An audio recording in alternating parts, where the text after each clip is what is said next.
सभी भाई बहनों को जय मसीह। आपका स्वागत है हमारे इस वीडियो में।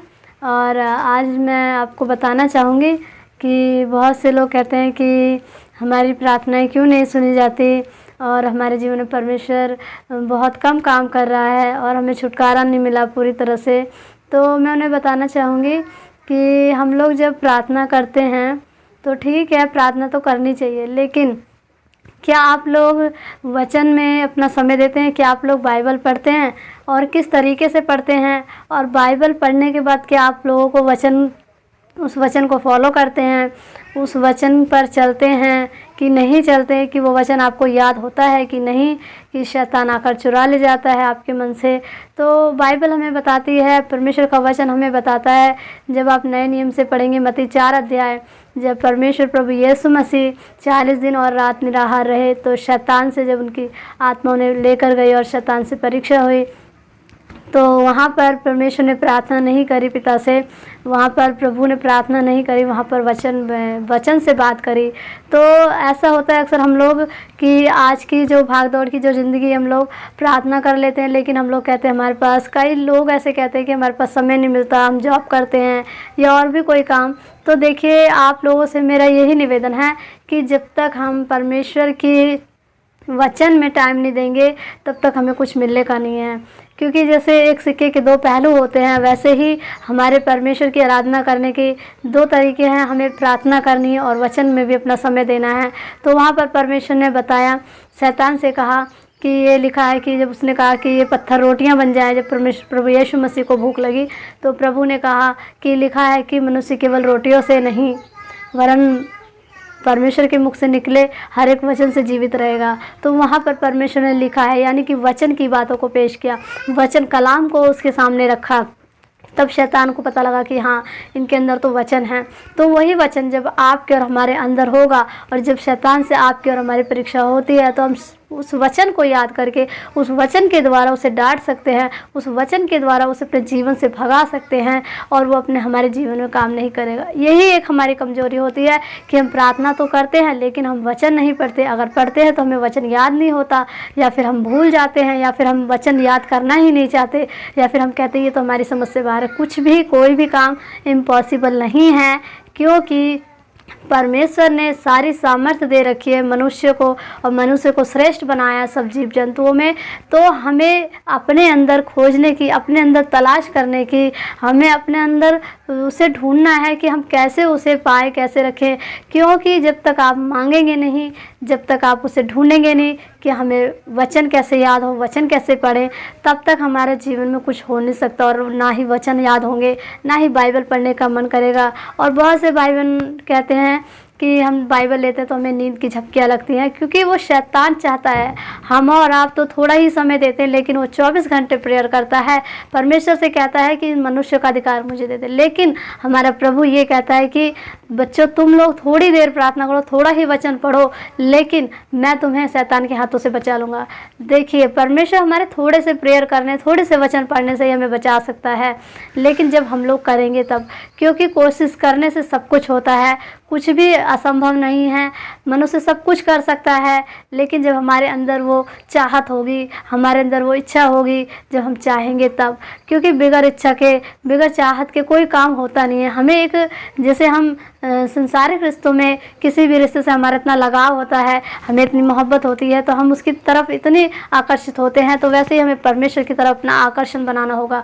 परमेश्वर को समझना होगा, परमेश्वर को जानना होगा कि वो प्रभु चाहता क्या है हमसे। आप लोग वचन पढ़िए, और ऐसे आप पुराने नियम से पढ़ेंगे, जब गिनती 23 के 19 अध्याय में लिखा हुआ है कि ईश्वर कोई मनुष्य नहीं कि वह झूठ बोले, ना ही वह आदमी की अपनी इच्छा बदले, और जो कुछ उसने कहा है और जो कुछ वचन उसने दिया है वो पूरा न करे। तो मेरे प्रिय भाई बहनों, जो वचन प्रभु ने दिए हैं, जो वचन में, जो कलाम में लिखा है, और जैसे आप यशायाह पुराने नियम से 43 अध्याय जब आप पढ़ते हैं यशायाह, तो उसमें भी लिखा है कि मत डर, मैं तेरे साथ हूँ। जब आप वचन पढ़ेंगे तभी आपको वचन की जानकारी होगी, और तभी आप शैतान से मुकाबला कर सकते हैं। अन्यथा अगर जब हमारे पास वचन नहीं है तो हम उसे कैसे मुठभेड़ करेंगे, उसे हम कैसे जवाब देंगे? और वही हमारी कमजोरी होती है, और वही हमारी कमजोरी का वो फ़ायदा उठाता है, और हम पे हमारे अंदर नाना प्रकार की समस्याएँ ला देता है। और हम कहते हैं हम तो प्रेयर करते हैं, लेकिन हमें छुटकारा क्यों नहीं मिल रहा?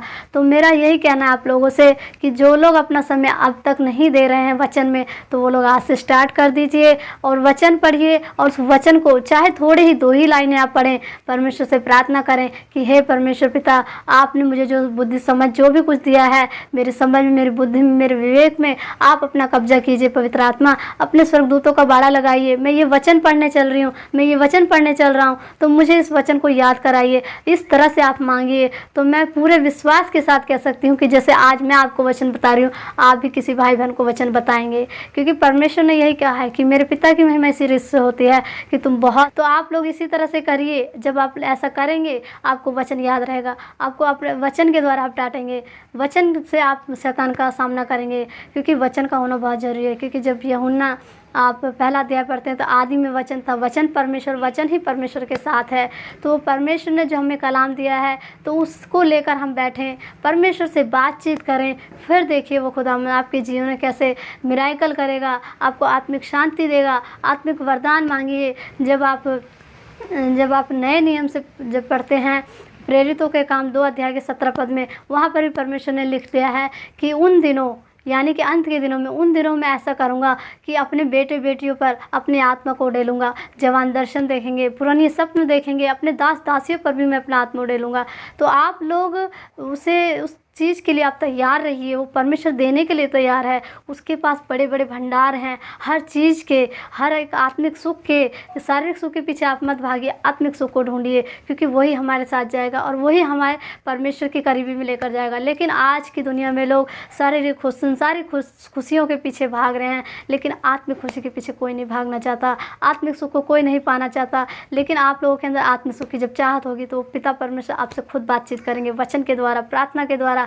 तो ऐसा आप करके देखिए, और ऐसा करके आप परखिए, अपने आप को, परमेश्वर को परखिए। वो देखिए वो खुदावंद किस तरह से आपके जीवन में आशीष से ला देता है, और आप खुद पे खुद समझ जाएंगे कि हमारे जीवन की प्रॉब्लम्स क्यों नहीं जा रही और अब कैसे चली गई। तो वचन का होना बहुत ही ज़रूरी है। मैं आपसे यही कहना चाहूँगी, और मुझे उम्मीद है कि आपको मेरी बात समझ आई होगी। परमेश्वर इन बातों के द्वारा, वचन की समझ ज्ञान के द्वारा आप लोगों को आशीष दे। और आज से मैं विश्वास से कहती हूँ कि जो लोग सही मायनों में परमेश्वर को पाना चाहते हैं, आत्मिक शांति पाना चाहते हैं, तो वो लोग ज़रूर से ज़रूर वचन पढ़ेंगे और खुदावंद को टाइम देंगे। क्योंकि देखिए आपके पास दिन में समय नहीं मिलता, लेकिन रात है। क्योंकि अगर हम इस पुरानी कहावत में हमारे यहाँ कहा गया है कि जो करेगा कष्ट वही आएगा फर्स्ट। तो हमें कुछ कष्ट करना है, थोड़ा स्ट्रगल करना है। जैसे प्रभु यीशु मसीह ने इतना दुख उठाया और आज उन्हें मीरास मिली है, आज उन्हें पहला स्थान मिला है संसार में। कोई भी देवी देवता उनका सामना नहीं कर सकता, लेकिन परमेश्वर हर चीज़ कर सकता है। हर बीमारी पर, हर समस्या पर, सब पर निजात आपको दे रहे हैं। लेकिन आप लोग सोचिए, समझिए, खोजिए कि वो परमेश्वर, वो खुदावंद जिंदा खुदा हमें मिला है, तो वो सब कुछ देने के लिए उसने वादा किया है कि तुम मेरे बताए हुए मार्गों पे चलोगे तो मुझसे भी बड़े बड़े काम करोगे। तो आप लोग इस तरह से करिए, आप लोग मांगिए। उन्होंने वादा किया है और वो परमेश्वर का वादा कभी नहीं बदलेगा, वो सच्चा खुदा है। तो मुझे विश्वास है कि इतना जो मैंने आज बताया, परमेश्वर की आत्मा ने अगुवाई करी कि मैं आपको वचन के बारे में बताऊं, और आप लोग वचन पढ़ें। तो आज से ही आपकी समस्या जाने लगेंगे यीशु के नाम में। इस वीडियो के द्वारा, इस वचन के द्वारा, वचन की बातचीतों के द्वारा, कलाम के द्वारा परमेश्वर आपको बहुत बहुत आशीषित करे। जय मसीह।